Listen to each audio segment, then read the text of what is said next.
What's up, YouTube? Haven't made a video for a little while. I've been out of town for work.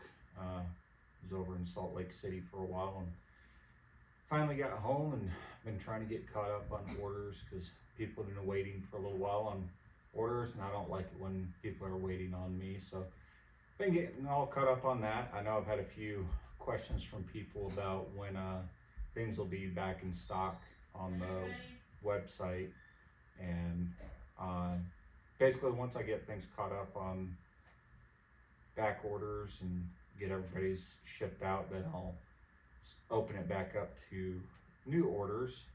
Not discontinuing anything, not stopping doing it, just needed to shut it down for a little bit to get caught up. But wanted to do a video here of the AR-10 magwell that I've been making for a little while. So finally got it to where it functions fairly well. I was really hoping to be able to make it to where it was drop in like the 7.62 by 39 with the AK-47 magazines is, but unfortunately because of the bolt design that Ruger used, it takes a little bit of tweaking to get it to function reliably. But go ahead and show that here. Empty gun, everything's safe. Got a couple of dummy rounds. So it loads a lot easier when the bolt is open.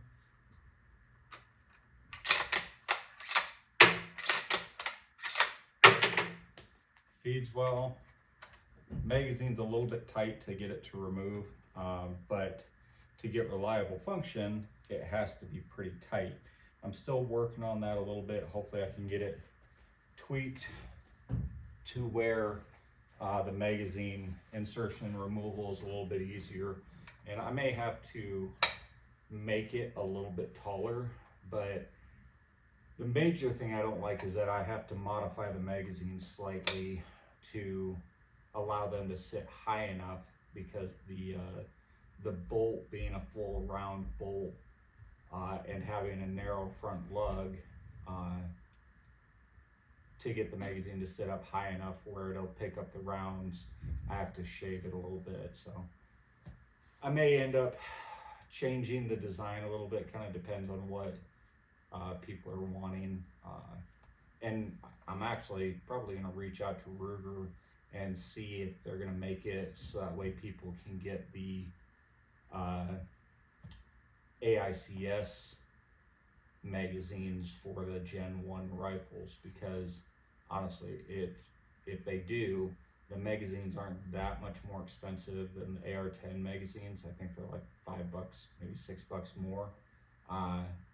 And the magwell from Ruger is usually a lot cheaper, like $30 compared to, for me, I can't afford to make them for that cheap. You know, if I had a million that I was doing at a time and I was doing it with plastic injection molding maybe, but it's not the reality of where things are at right now. So show you it with the bolt closed. So with the bolt closed, it's almost like a normal AR. You gotta give that thing a slap to make sure it's seated good.